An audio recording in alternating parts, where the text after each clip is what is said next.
Assalamualaikum warahmatullahi wabarakatuh. Perkenalkan, kami dari kelompok 9 kelas Indralaya. Saya Arvina Julira dari Prodi Pendidikan Kimia Universitas Sriwijaya, dan teman saya Nuril Hidayatul Humairoh dari Prodi Pendidikan Kimia Universitas Sriwijaya. Perkenalkan, saya Mega Wulandari, Prodi Pendidikan Kimia Universitas Sriwijaya. Tujuan mahasiswa mampu menggambarkan struktur DNA. Prosedur: cari dan pahami materi yang akan dibahas, susun materi sedemikian rupa sehingga mudah dipahami, buat video materi dan susun video semenarik mungkin. Komponen asam nukleat. Pertama, basa nitrogen heterosiklik. Basa nitrogen heterosiklik yang merupakan penyusun asam nukleat adalah turunan purina dan pirimidina. Yang kedua, purina dan turunannya. Purina atau purin adalah senyawa heterosiklik majemuk yang mempunyai lingkar piramida dan imidazol yang berimid. Turunan purina yang merupakan penyusun asam nukleat adalah adenin atau 6 amino purina dan guanin atau 2 amino 6 oksipurina. 3. Pirimidina dan turun-turunannya. Pirimidina atau pirimidin termasuk senyawa heterosiklik sederhana lingkar 6 dengan 2 atom nitrogen sebagai heteroatomnya. Turunan pirimidina yang merupakan penyusun asam nukleat adalah sitosin atau 2-oksi-4-amino pirimidina yang disingkat C, timin atau 2,4-dioksi-5-metil pirimidina yang disingkat T, dan urasil atau 2,4-dioksi pirimidina yang disingkat U. Yang keempat, pentosa atau gula penyusun. Pentosa yang menyusun asam nukleotida adalah ribose dan 2-deoksiribosa. Dalam struktur kimia asam nukleat, kedua pentosa tersebut terdapat dalam bentuk lingkar puranosa. Ribose merupakan penyusun RNA atau 2-deoksiribosa merupakan penyusun DNA. Kelima, fosfat penyusun. Asam nukleat adalah asam fosfat atau asam ortofosfat. Fosfat ini berupa kristal berbentuk ortorombik tak stabil dan melebur pada suhu 42,35 derajat Celcius. Fosfat ini tergolong asam lemah dan atau sedang dan bervalensi 3 jenis garam natrium. Garam natrium tersebut dapat terbentuk pada suhu kamar, yaitu natrium fosfat Na3PO4, natrium hidrogen fosfat Na2HPO4, dan natrium dihidrogen fosfat NaH2PO4. Sel merupakan unit fundamental terkecil yang menyusun suatu organisme yang dapat melaksanakan semua sifat makhluk hidup. Secara garis besar, sel dapat dibedakan menjadi 2 jenis, yaitu sel prokariot dan sel eukariot. Hal yang membedakan kedua jenis sel ini adalah lokasi DNA sel tersebut.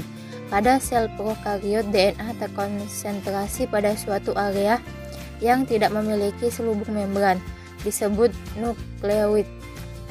Sedangkan pada sel eukariot, DNA berada dalam suatu selubung membran yang disebut nukleus.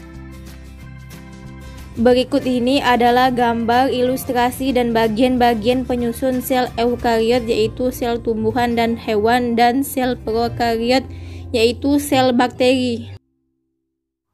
Sel terbagi menjadi 2 kelompok utama, yaitu sel prokariotik dan sel eukariotik. Kedua jenis sel tersebut sama-sama mempunyai perintang selektif atau membran plasma dan sitoplasma. Membran plasma ini menyelubungi sitosol, tempat organel sel berada. Semua sel mengandung kromosom yang membawa gen dalam bentuk DNA dan ribosom yang membuat protein dengan instruksi dari gen. Letak DNA pada organisme eukariot maupun prokariot. DNA pada sel eukariotik terdapat pada nukleus yang diselubungi membran ganda. Sedangkan pada prokariot, DNA tidak terselubungi oleh membran yang disebut nukleoid. Organel-organel pada sel eukariot terspesialisasi, sedangkan pada sel prokariot tidak. Struktur sel dibagi menjadi struktur sel prokariotik dan eukariotik. Pada eukariota, DNA kebanyakan ditemukan dalam inti sel, tapi beberapa pada mitokondria dan kloroplas, sementara pada prokariota ditemukan dalam sitoplasma. DNA biasanya terjadi dalam kromosom yang melingkar pada prokariota, sedangkan kromosom linear pada eukariota. Semua organisme diklasifikasikan sebagai prokariotik atau eukariotik. Organisme yang tidak memiliki nukleus atau membran pembatas organel disebut prokariota, sementara eukariota memiliki inti sejati yang berisi organel DNA dan terikat membran. DNA prokariotik. Bakteri adalah contoh yang terkenal untuk prokariota. Meskipun sebagian besar prokariota adalah uniseluler, beberapa memiliki tahap multiseluler dalam siklus hidup mereka. Umumnya, sitoplasma prokariot mengandung ribosom dan nukleoid. Dengan untai DNA tidak teratur, hanya ada satu loop dari DNA pada nukleoid tersebut, tidak memiliki protein histon dan terjadi sebagai kromosom melingkar. DNA eukariotik. Semua hewan, tumbuhan, dan jamur adalah organisme eukariotik. Selubung inti adalah karakter yang paling menentukan bagian semua organisme eukariotik. Pada eukariota, sebagian besar DNA disimpan di dalam inti sel. Namun, ada juga yang ditemukan dalam organel seperti kloroplas dan mitokondria. Protein histon dan DNA terorganisir yang dipadatkan dalam kromosom. Perbedaan antara DNA prokariotik dan DNA eukariotik. Pada eukariota, DNA kebanyakan ditemukan dalam inti sel, tetapi beberapa pada mitokondria dan kloroplas, sementara pada prokariota ditemukan dalam sitoplasma. DNA biasanya terjadi dalam kromosom yang melingkar pada prokariota, sedangkan kromosom linear pada eukariota. DNA eukariot memiliki protein histon, tapi prokariota tidak memiliki itu. Prokariota hanya berisi satu loop DNA kromosom, sedangkan DNA eukariot ditemukan pada kromosom terikat erat dan terorganisir. Dalam prokariota, banyak gen yang penting yang disimpan dalam DNA satelit yang disebut sebagai plasmid, tetapi hanya beberapa eukariota memiliki plasmid ini. Fungsi DNA terikat pada strukturnya yang berguna untuk memahami fungsinya. Sebagaimana dinyatakan di atas, blok pembangun dasar DNA adalah nukleotida. Fungsi DNA juga untuk menyimpan semua informasi genetik yang dibutuhkan organisme untuk berkembang, berfungsi, dan bereproduksi. Pada dasarnya, ini adalah manual instruksi biologis yang ditemukan di setiap sel Anda. Fungsi pokok dari DNA adalah yang pertama, replikasi DNA dan keturunan. Setiap molekul DNA dibedakan berdasarkan urutan nukleotida, yaitu urutan basa nitrogen muncul dalam makromolekul mengidentifikasi molekul DNA. Misalnya, ketika genom manusia diurutkan, nukleotida yang membentuk masing-masing dari 23 pasang kromosom diletakkan, seperti serangkaian kata pada sebuah halaman.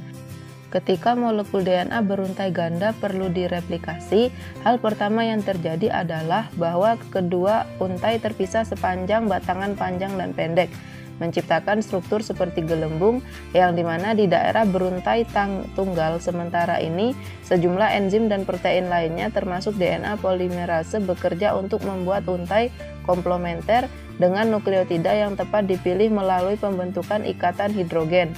Enzim-enzim ini menciptakan molekul polinukleotida baru sampai seluruh DNA direplikasi.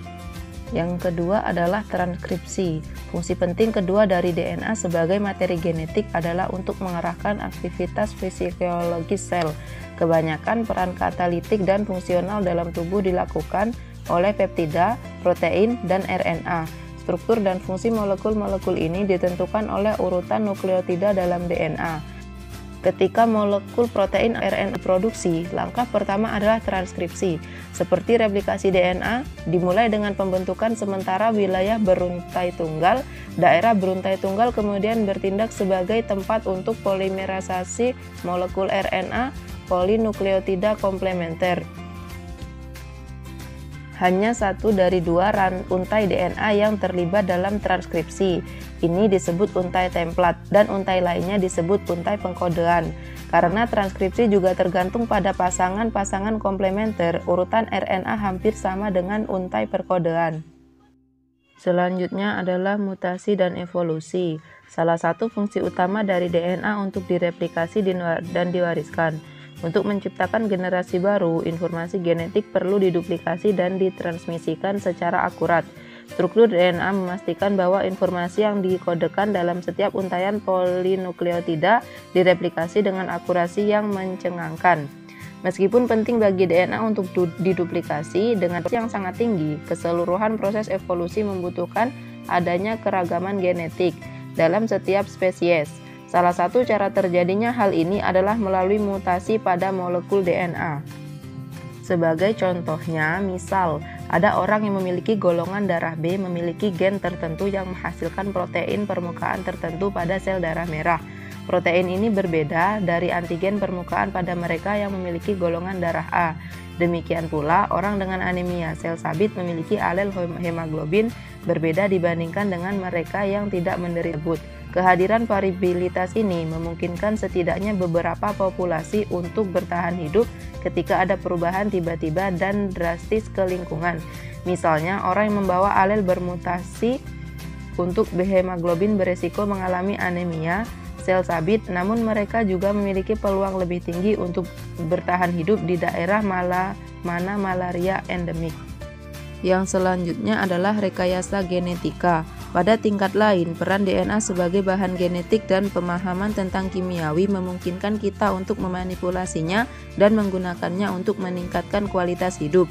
Misalnya, tanaman rekayasa genetika yang tahan hama atau kekeringan telah dihasilkan dari varietas tipe liar melalui rekayasa genetika.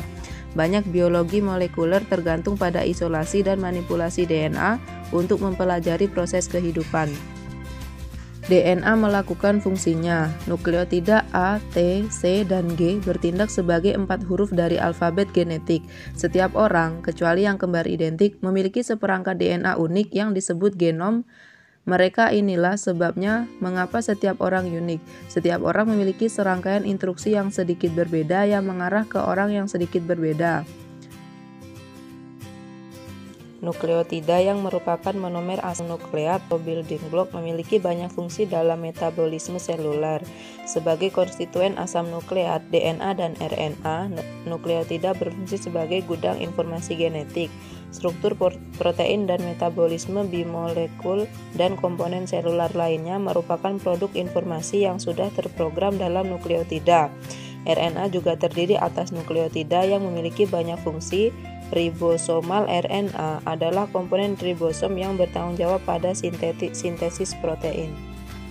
Nukleosida terbentuk dari basa purin atau pirimidin dengan ribose atau deoksiribosa. Basa purin atau pirimidin terikat pada pentosa oleh ikatan glikosidik, yaitu pada atom karbon nomor 1. Guanosin adalah suatu nukleosida yang terbentuk dari guanin dengan ribosa.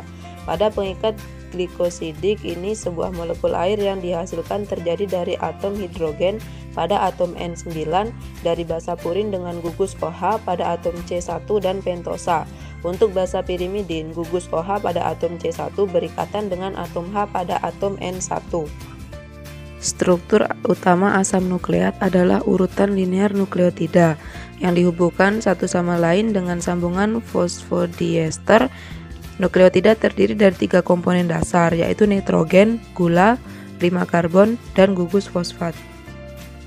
Kesimpulan, 1. Komponen asam nukleat adalah basa nitrogen heterosiklik, purin dan turunannya, pirimidin dan turunan-turunannya, pentosa atau gula penyusun dan fosfat penyusun. 2. Sel merupakan unit fundamental terkecil yang menyusun suatu organisme yang dapat melaksanakan semua sifat makhluk hidup. Secara garis besar, sel dapat dibedakan menjadi dua jenis, yaitu sel prokariot dan sel eukariot. 3. Fungsi DNA terikat pada strukturnya yang berguna untuk memahami fungsinya. Fungsi DNA yang juga untuk menyimpan semua informasi genetik yang dibutuhkan organisme untuk berkembang, berfungsi, dan bereproduksi. 4. Struktur asam nukleat DNA dan RNA mirip. Struktur ini dibagi menjadi 4 tingkatan yang berbeda, primer, sekunder, tersier, dan kuaterner. 5. Perbedaan DNA dan RNA dapat dilihat dari lokasi, bentuk rantai, komponen gula, basa nitrogen, fungsi kerusakan ultraviolet, dan perambatan.